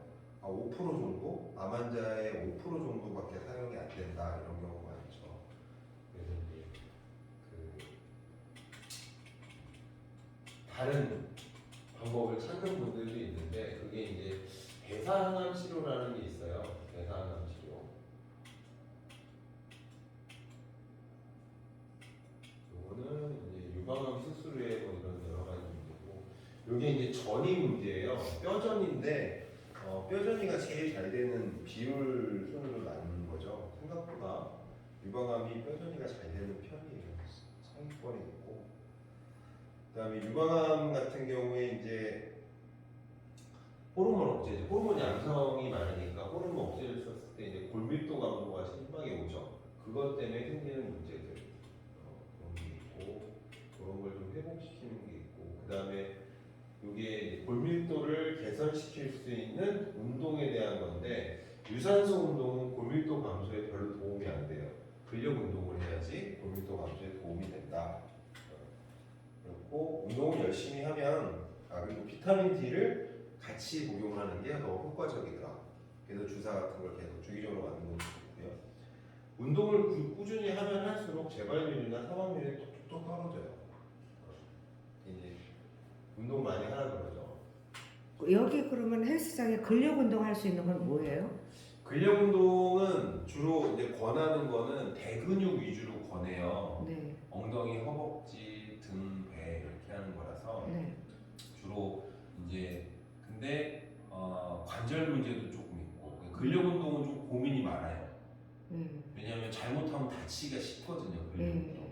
특히 유방암 환자분들 수술한 다음에 어깨 운동 잘못했다가는 림프 부종이 더 심각해지거나 이런 것들이 있어서 그래서 지금 저희가 전문가도 시설도 시설이지만 그걸 지도할 전문가도 필요하거든요. 근데 저희 병원에서 사실 운동 치료라는 부분은 나라에서 별로 이렇게 인정하지 않는 부분이라서 일단은 요 근처에 운동하는 센터들을 찾고 있어요. 괜찮은 데. 그래서 앞에 필라테스 한 군데는 협약을 해놨고 이제 근력 운동할 만한 헬스장을 또 찾고 있거든요. 근데 협약이 되면 또 그쪽에는 또 이렇게 좀 혜택 받으시면서 하면 되죠. 운동을 하면 할수록 뭐 전이라든지 재발이라든지 아니면 암으로 인한 증상이라든지 이런 것들이 많이 감소할 뿐더러 이렇게 보면은 암을 예방하는 효과가 있다고 밝혀진 것들도 많아요.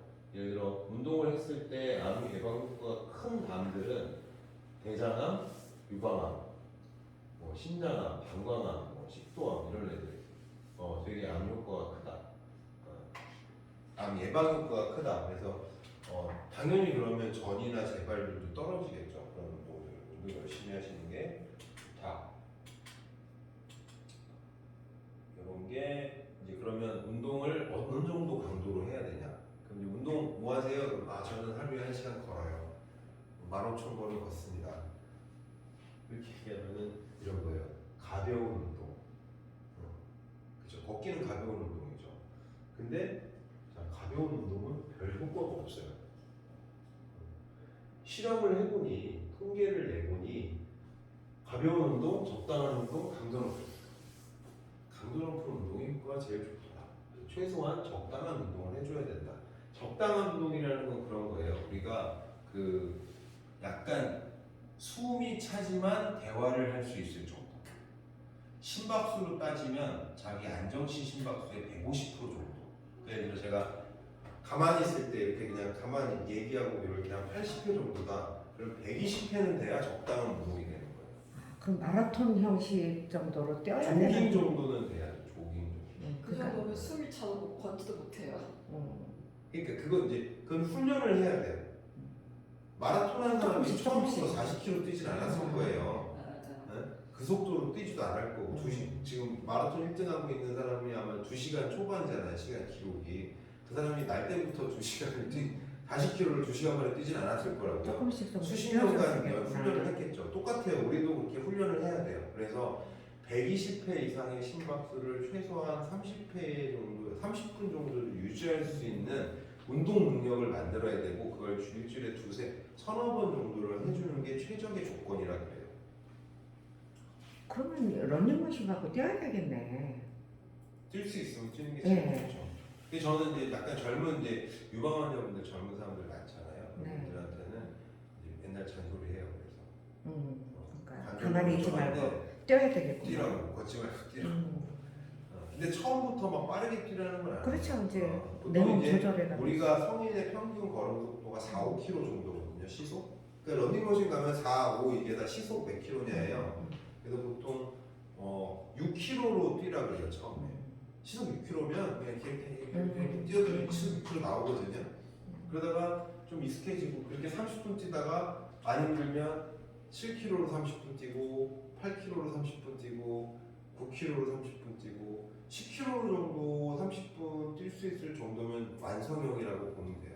그걸 일주일에 서너 번 할 수 있다 그러면 됐다. 그것만 계속 유지해라 이렇게 되는 거죠. 10km 30분에 뛸 정도면 엄청난 거죠. 10km 속도로 30분 뛸 수 있으면 5km를 30분에 뛴다는 얘기예요. 근데 제가 지금 암 진단 받은 이후에 왜 이렇게 갈증이 자주 와요? 갈증이요. 네.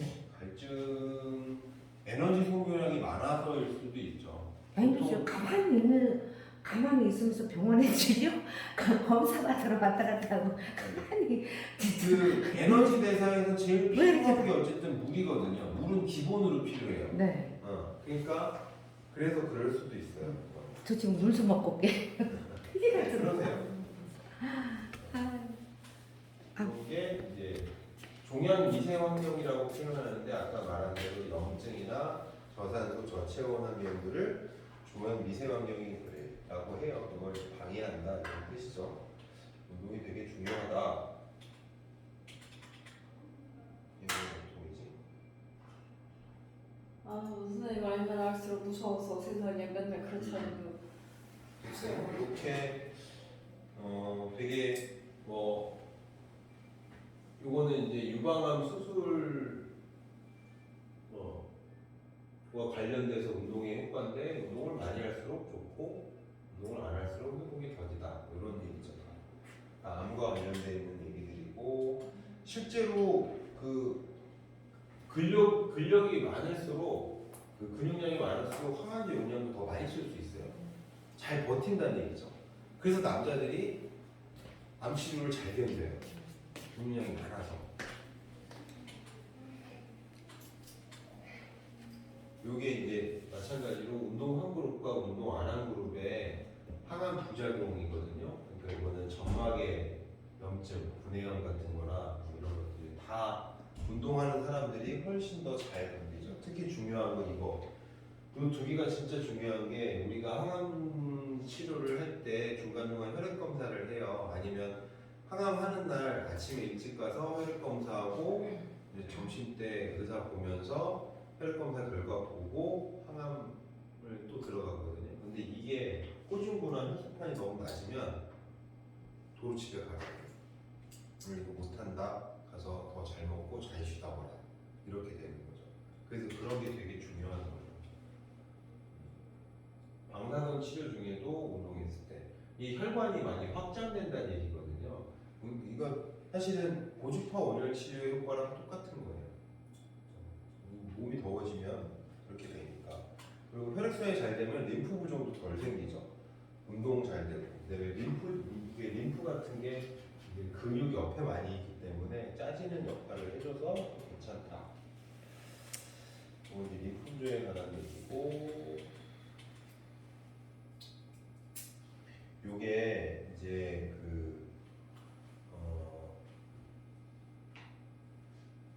전이와 재발에 영향을 주는 요인들 순위 7개를 배우는 거예요. 1등이 운동이고 2등이 액상 과당을 제어하는 거예요. 설탕, 단순당. 3등이 색깔 있는 채소 과일 섭취하는 거. 4등이 뭔가요? 금연이죠. 그다음에 5등이 이제 체중을 유지하는 거. 그다음에 6등이 이제 붉은 고기, 가공육을 제한하는 거. 아까 얘기한 그 상업적으로 자란 고기라는 거죠. 사료 먹이고 이런 애들. 그런 애들을 이제 요 순위로 전이 재발률이 떨어지더라. 놀랍게도 금주는 별로 영향이 없어요. 근데 웃긴 건 이제 다들 그 뭐죠 저기 안 걸리고 나면 대부분 술 먹는 사람이 없죠. 그렇게 말해요. 저도 맥주를 좋아하는데 네. 사이하고 맥주 한 잔을 먹는 걸 좋아하거든. 네. 그 요새 사이만 먹는 거야. 왜 사이 먹을 때 먹고 싶더라고 맥주가. 그렇죠. 근데 금주 근데 이제 대사적인 문제들 때문에 사실은 상당히 시기가 중요하고요. 그 대사적인 문제를 어떻게 보냐면 누군가 실험을 했어요. 자, 우리의 모든 유전 정보는 DNA에 있잖아요. 암도 유전이 아닐까? 그래서 DNA 가지고 실험을 한 거예요. 세포에서 DNA 핵을 분리해 가지고 그냥 정상세포 있죠? 일반적인 정상세포에 암세포에 핵을 집어넣어 봤어요. 그러면 유전자 DNA 영향을 받는 거면 이건 암세포로 바뀌어야 돼요. 근데 암세포로 바뀌는 거예요. 맞아. 그 암은 유전이야. DNA가 문제였어. 이렇게 된 거죠. 아니 그러면 지금 핵이 없는 정상세포를 저기다 넣는데 정상세포가 암으로 변했다는 거 아니에요?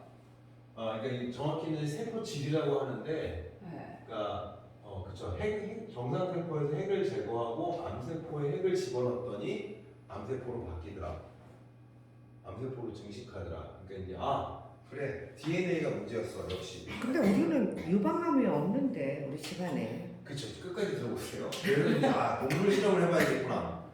그죠. 실험실에서 실험한 거니까 실제로 동물 실험을 해봐야겠다. 그래서 이제 개구리한테 신장암을 입혀하고 암세포를 한 다음에 이렇게 해서 정상적인 개구리 알에다가 그 암세포 핵을 이식했어요. 그럼 아까 실험실에서처럼 암세포가 자라나야 되거든요.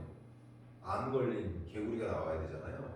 근데 암세포가 나타나지 않는 정상적인 올챙이가 나와요. 이상하네. 뭐가 문제지? 실험실에서 딱 그 다른 조건이 없잖아요. 이거는 생명체니까 이 안에 여러 가지 조건들이 다른 조건들이 구성이 돼 있는 거고 실험실에서는 딱 그 핵과 세포만 있는 거죠. 좋아. 그러면은 미토콘드리아를 갖고 한번 해봐야겠다. 미토콘드리아는 세포 내 대사기관이에요. 그래서 암세포의 미토콘드리아를 정상세포에 이식했더니 암세포로 자랐어요. 정상세포의 미토콘드리아를 암세포에 이식했더니 종양 증식이 없어. 정상세포로 바뀌지도 않았지만 증식하지도 않죠.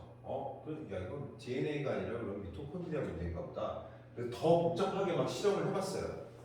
암의 정도까지 다양하게 그레이드까지 나왔더니 그랬더니 암세포 핵이면 암세포가 돼야 되잖아요. 네. 근데 정상세포 미토콘드리아를 넣었더니 정상세포로 갔어. 이상하다. 이러면 미토콘드리아가 문제인 거죠. 더 원인인 거죠. 암세포 핵, 암세포 미토콘드리아 그랬더니 암세포가 됐는데 이제 어디를 따라가느냐 그랬더니 악성도 중에 미토콘드리아를 따라가는 거예요. 이거는 A에다가 D를 붙였는데 악성도 상이 됐어요. 여기 악성도가 상이었거든 원래 D가. 그러니까 미토콘드리아의 성질에 따라간다는 얘기예요. 미토콘드리아의 성질에. 미토콘드리아의 성질이 정상이 되고 중이 되고 상이 되고 중이 되고. 미토콘드리아가 뭐예요? 세포의 대사기관이에요. 그래서 정상세포는 이렇게 포도당, 지방산, 뭐 이렇게 산산해가지고 이렇게 에너지를 만드는데 암세포는 중간에 갑자기 확 깨지면서 젖산이 만들어지고 활성산소를 만들어내요. 근데 지금 있잖아요. 막 지금 머리가 복잡한데 네. 그거를 어떻게 그 연구해가지고 그렇게 그래서 이제 이 사람이 또 연구를 한 거죠. 아, 그래서 진짜 이걸 미토콘드리아 변이가 생겨서 암이 발생하는 원인이 뭘까 했더니 근데 이거 사실 우리가 다 알고 있는 암 원인이에요. 네. 근데 결국엔 다 똑같아요. 다인성 질환이라는 게 이 사람들이 그러니까 암에 대해서 연구하는 거는 결국 계속 밝혀나가고 있기는 한데 결국은 약간 제자리 더럼을 하고 있어요. 비슷한 얘기예요. 결국엔 다. 그냥 하나의 이유를 밝히는 것 뿐이에요. 이 사람은 좀 극단적으로 가요. 그래서 이 사람이 이 그 개구리 막 연구하고 이런 사람인데 극단적으로 가서 야 그래 좋아. 대사질환이니까 탄수화물 주지 마. 탄수화물 5%. 극단적으로 지방을 75%를 먹으라고 해요. 그걸 케톤 식이요법이라고 해요. 이런 거. 실제로 이 요법을 하는 암병원들이 있어요. 입원 환자의 모든 사람들이 다 케톤 식이요법. 우리나라에도 있어요. 저 들었어요. 어떤 환자분이 난 거기서 굶어 죽을 것 같아가지고 일로 왔다고 하신 분이 있었어요. 제 밥을 안 줘. 밥은 만큼. 그 다음에 막 이제 생선이나 막 이런 거, 그 다음에 야채를 해도 막 올리브 오일을 범벅을 해갖고 주고 막 해갖고 진짜 맛없고 막 먹기더니. 아니 저도 원래 밥순이에요. 네. 밥을 이만큼 먹고 반찬을 요만큼 먹거든요. 네. 그걸 바꿨어요. 네. 밥을 쬐끔 먹고 반찬 많이 먹어요. 근데 실제로 이제 이 사람이 그래서 실험을 또 한 거예요. 아무나 그냥 막 먹인 그룹이랑 탄수화물만 40%를 줄였더니 암 사이즈가 아주 현저하게 주는 거죠. 아 이게 맞구나. 내 생각이 맞구나. 또 동물 실험을 해요. 그래서 이게 쥐의 뇌종양을 유발시켜 놓고 탄수화물 제한을 했더니 사이즈가 확 줄어들더라. 근데 실제 뇌종양 환자 여기다 항암 치료를 하면서 그 항암 치료도 하긴 했어요. 칼로리까지 제한한 케톤 식이요법을 했더니 없어졌어. 이렇게 종양이 아예 없어졌어요. 그래서 암을 굶어 죽인다라는 게 나와요. 요 여자가 암에 걸린 원장님 우리 아까 여기에서 원장님 오시기 전에 그 식단 얘기를 한 거야. 네. 그래서 아침에 차라리 밥을 주지 말고 그 닭가슴살 샐러드 든든하니까 그거에다가 우리 토마토나 뭐 계란 같은 거는 매일 좀 먹어주는 뭐 그런 그 아저씨 있을 때 원장님 오시기 전에 그러니까 아침에 그 부분도 저도 고민이 많기는 했는데 네. 논의 끝에 그냥 일단 한국적인 식단을 기본으로 하면서 조절을 하자. 감량이 많지는 않은데 무조건 제육밥 원칙으로 하고 그다음에 야채를 많이 활용하고 나물들 많이 하고 특히 한국적인 식단이 사실 되게 건강한 식단이거든요. 식재료도 조금 주의하고 근데 다만 너무 그 치료식으로 가면 갈수록 먹기가 힘들어져요. 맛이 없어요. 몰라 나 여기 오기 전에 네. 딸이 이렇게 닭가슴살 넣고 야채 넣고 막 해서 샐러드를 해주는데 맛있어 갖고 내가 일주일에 한 두세 번은 먹고 딸한테 해달래가지고 그리고 든든해 그거 먹고 그럴 수 나면. 있죠. 그럴 수 있는데 밥 누룽지 원하시는 분들이 너무 많아서 그래서 저는 그 탄수화물인데 그래서 단백질 누룽지를 준비하고 있어요. 곧 시판이 되고 병원에도 본격적으로 공급될 수 있는데 현미하고 해조류를 해가지고 단백질이 한 33% 먹어도 혈당이 잘 안 올라요. 그거 너무 좋겠다 해조류까지 집어넣고 네, 근데 맛은 별로 없어요. 맛없어도 뭐 건강 생각해서 먹어야지 근데 이게 이렇게. 지방을 생각해서 먹는다는 게 참 어려워요. 그래서 어쨌든 그런 대사암 치료하는 분들이 요새는 연구하는 것들이 뭐냐면 영양제를 연구해요. 어떤 영양제를 먹어야 하는가. 그래야 미토콘드리아에 도움을 줘서 암을 예방하거나 아니면 그냥 억제하거나 그럴 수 있는 거. 근데 우리가 다 알고 있는 것들이에요 대부분. 비타민 B, 뭐 아니면 비타민 D, 그다음에 뭐 카테킨, 녹차에 들어 많이 들어있는 거. 아까 얘기한 커큐민, 오메가 3, 뭐 다 이렇게 연구가 돼 있는 것들이에요. 이게 다 암 위험도를 줄이고 뭐 이렇게 뭐 등등등 여러 가지 다 이제 유방암이 제일 많죠. 왜냐하면 이 정도 것들이 있어요. 이게 다 이제 암의 증식, 침윤, 혈관질의 전이 억제들을 통해서 유방암에 효과적이라고 알려져 있는 것들이에요. 다 건강기능식품으로 팔기는 하는데 이제 뭐 주사를 이용해도 되고. 근데 거기 비타민 C는 없네요. 비타민 C는 주사로 가는 거니까. 주사로만 효과적이니까 건강기능식품이랑은 관계가 없죠. 먹어서는 의미가 없다는 얘기예요. 비타민 C는. 그러면은 비타민 C를 이렇게 먹는 게 별로 아니 항산화 효과에 도움이 될 수는 있는데 네. 암에 뭐 영향을 줄 수는 없다고요. 먹는 게 비타민 C가 아예 효과가 없다는 얘기는 아니에요. 그냥 암에 항산화제만 필요하지 암에 대한 암 암에 대한 억제를 작용을 시켜줘. 하려면 고용량으로 주사를 해야만 가능해요.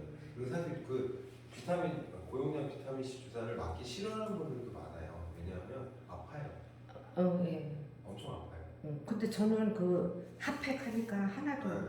괜찮더라고요. 그 비타민 C 이렇게 얼굴에 바르면 따끔따끔하잖아요. 네. 비타민 C 화장품 요즘 그런 것처럼 혈관통이 좀 심한 편이라 맞기 싫어하는 D3 분들이 이래요. 있어요. D3 비타민 D 이게 좀. 이제 사실 건강을 지킨다는 게 그래요.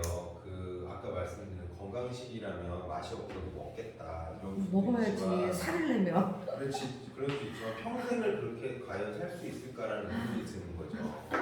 다이어트 그러니까 뭐 이게 건강하려고 다이어트도 하고 뭐도 하고 뭐 이렇게 이것저것 하잖아요. 근데 지속 가능한 방법을 사용하는 게 사실은 제일 좋은 거죠. 막 며칠 동안은 열심히 하다가 에이 못 참겠다 막 이러고 막 망가지고 이러는 것보다는 적당한 선에서 계속 꾸준히 이어갈 수 있는 방법을 찾아가는 게 제일 중요하고 이렇게 이 세 가지 환경을 좀 피해서 가는 게 좋고 과거에 이렇게 의학 입문이라는 그러니까 동의보감의 내용인데 동의보감이 의학 입문이라는 청나라 의사를 인용해서 쓴 거예요. 이렇게 암이라는 글자가 처음 나와요. 우리나라 의사에는. 그래서 그때도 남자에는 배에 많이 발생하고 여자에는 가슴에 많이 발생한다 이렇게 할 정도로 옛날에도 유방이 많았나 봐요.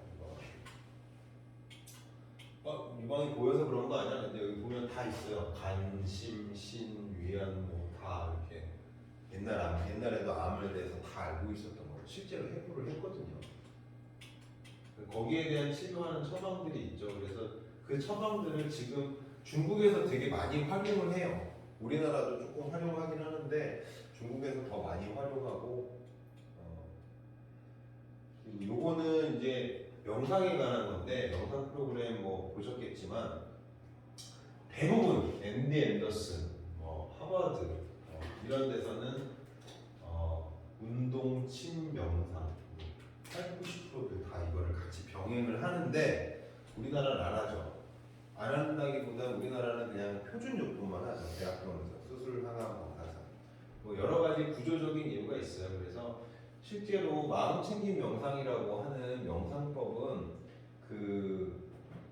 암 환자들 대상으로 시작한 명상법이에요. 원래 우리나라 명상에도 이제 앱도 많이 나오고 유튜브도 많이 나오고 그런데 대부분 마음챙김 명상이라고 하거든요. 그건 암 환자를 위해서 개발된 거예요. 1970년대인가 그때부터. 그래서 실제로 실험적으로 많이 연구를 했죠. 미국 사람들이 이제 티베트에 있는 사람들이나 인도에 있는 사람들을 대상으로 실험들을 많이 한 거예요. 실제로. 그래서 몸에 어떤 영향을 주는지 보니까 괜찮더라. 이렇게 명상을 하는 거죠. 이게 이제 제가 진행하는 명상의 한의학 정신건강센터라는 이제 그 곳이 있는데 저희 은사님이 정신과 교수님이 운영하시는 거고 거기서 의료기관들의 명상 프로그램이나 이런 것들을 지원을 해줘요. 그래서 개원 초에 오시기도 하셨었고 저도 그 전에 교육을 따로 받고 세미나도 주기적으로 하고 있는데 일단 단계는 호흡 명상으로 시작해서 이완 명상, 마음 챙김 명상, 그다음에 이제 요거는 기공의 단계로 넘어가는 거예요. 사실은 기치료로 넘어가는 단계라 병원에서는 하지 않을 건데 이 기를 느끼고 기를 운용해서 그 병을 치료하는 단계로 가는 거죠. 그래서 어쨌든 우리나라에서 5년이 지나면 이제 관해 상태라고 얘기를 하는데 환자가 아닌 것 같지만 환자가 아닌 것도 아니죠 또. 그래서 근데 이런 개념이 있어요. 불치병, 침이병이라고 해서 병이 되기 전에 병이 된 다음에 치료하지 말고 병이 되기 전에 미병 상태에서 치료해라. 그러니까 건강관리의 핵심이죠. 병이 한순간에 오는 거는 외상밖에 없거든요. 그 외에는 다 천천히 만들어지는 거예요. 그래서 나에게 분명히 신호를 줘요. 그 신호들을 잘 관리하면서 건강 관리를 하면 되는 거고, 마찬가지로 암에도 여러 가지 지표가 있어요. 아까 얘기했던 순환종양세포도 있고 종양표지자 이런 건 아시죠? 그 다음에 염증 지표, 그 다음에 스트레스와 관련된 자율신경계 기능들, 그 다음에 아까 체중 증가를, 그러니까 체중을 유지하는 게 되게 중요한 요인이라고 그랬잖아요. 비만, 그다음에 면역 기능들. 그래서 이제 그런 것들을 주로 검사를 통해서 확인할 수 있는 게 있죠. 이런 것들, 호중 구수, 백혈구, 림프 구수, 그다음에 그 혈구들 수를 비교해서 활성도를 볼 수 있고, 그냥 NK 세포 활성도 검사도 따로 있고, 검사들이 다 따로 있죠. CTC 검사 이런 것도 있고, 그다음에 빈혈 수치라든지 간 기능은 항산화 스트레스, 산화 스트레스에 대한 반응이라고 보면 돼요. 나쁜 거 하면 무조건 올라가요. 특히 감마지티 같은 거 아주 빠르게 올라가요. 술 먹으면 확 올라가고, 잠 못 자도 확 올라가고, 스트레스 받아도 확 올라가고, 신장 기능 이런 것들도 마찬가지고, 이런 비타민 D라든지 이런 것들을 다 보고, 혈당 관리가 잘 안 돼도 염증 발생 가능성이 높아지니까 관리를 하는 거죠. 그래서 입원하신 분들 대상으로 스트레스 검사를 따로 하기도 하고, 뭐 이런 심리 검사를 따로 하기도 해요. 우울, 불안 이런 것들도 따로 보고, 화병 이런 것들도 따로 하기도 하고, 칠정이라고 표현하죠. 마음병으로 인해서 생기는 것들. 그러니까 예전에 한의학적으로는 스트레스 질환을 칠정상이라고 불렀어요. 그런 것들 관리하면서 이제 요 세 가지 치료를 잘 균형을 잡혀서 가면 별 문제가 없죠. 요거는 5년이 아니라 수술 하나 받아서 끝나는 거고, 그 다음에 얘는 보통 실비에서 5년까지는 건강보험이나 이런 데서는 다 5년까지는 커버를 해주죠. 여기서부터 보통. 그래서 요렇게 한 다음에 5년이 지나면 요 패턴으로 넘어가신다 이렇게 생각하시면 돼요. 영양제 챙겨 먹고, 적당히 운동하고, 생활관리 잘하고, 이런 식으로 주기적으로 검사해 보면서 내가 정말 건강한 상태를 잘 유지하고 있는지, 암이 살기 좋은 환경을 어디 조성하고 있는 건 아닌지, 이런 것들을 관리하면서 하시면 괜찮습니다. 요새는 그래서 20년 통계도 많이 나와요. 전에는 딱 무조건 암 그러면 5년 통계였거든요. 5년 통계 내고 끝이에요. 그냥 그 사람이 그 뒤로 어떻게 되거나 말거나. 근데 요새는 그렇지 않다는 걸 알기 때문에 20년 통계를 많이 내더라고요, 점점. 근데 우리나라는 진짜 생존율이 높아요. 특정 암들 제외로. 특히 여성 암들은 생존율이 많이 높은 편이에요. 며칠 전에 제가 국민암센터 갔는데 어떤 할머니가 그 유방암 4기였는데 지금 22년 됐대요. 그렇죠. 네, 그런 분들 많아요, 우리나라. 네, 대단하다 그랬어. 우리나라 여성분들이 되게 현명한 거죠. 자기 관리도 잘하고, 네. 건강 관리도 잘하고, 아까 말씀하신 것처럼 건강을 위해서라면 난 그렇게 먹을 수 있어. 뭐 이런 그러니까 거. 뭐 남자들은 절대 안 그래요. 죽는 것보다 낫잖아. 난 그리고 그렇게 먹는 게 좋지. 이런 분들이 많죠. 남자들. 정신 못 차린 거죠. 저는 목표가 그러니까 120살까지 사는 게 목표입니다. 저는. 아니 치료하기 위해서 들어온 거잖아요. 그렇죠. 네. 그랬으면 네. 좀 아파도 참아야 되고 맞아요. 맛없어도 건강식을 먹어줘야 되고 음, 그래 그게 맞는 거죠. 맞아요. 저는 견뎌내야죠. 뭐 운동을 일삼아 한다든지 네. 때 되면 무조건 나는 애기처럼 자야 된다든지 네. 이 아침에 제때 일어나서 밥 제때 먹고 쓸데없는 거 안 먹고 약간 되게 뭐랄까 범생이 같은 삶이 되게 편안하게 이루어지는 게 제일 좋은 방법인데 약간 사람의 몸은 그런 걸 좋아하는데 마음은 일탈을 좋아해요. 잠 안 자고 막 밤에 노는 거. 지금 목숨이 왔다 갔다 하는데 그거는 아니지. 지금 마음을 잘 그냥 20년, 30년 잘 유지하시면 됩니다. 네, 수고하셨습니다. 수고하셨습니다. 근데 비타민은 종합 비타민 안 먹고 그냥 따로따로 해가지고 한 6개월 됐거든요. 그렇게 나요. 이게 너무 과한가요? 이게 강하고 신장에 좀 무리가 될 수 있을까요? 근데 그게 이제 실제로 어떤 분들 영양의 섭취가 너무 많아서 간 신장 무리가 되는 경우도 있기는 해요. 있기는 한데 수치상으로 별 문제가 없으면 나는 잘 견디고 있는 거죠. 잘 소화를 시키고 있는 거니까 문제될 건 없고 반대로 이제 아마도 비타민 비군류도 많이 드실 텐데 그런 거 드시면 더 좋죠. 건강 상태에는. 감사합니다. 네. 수고하셨습니다.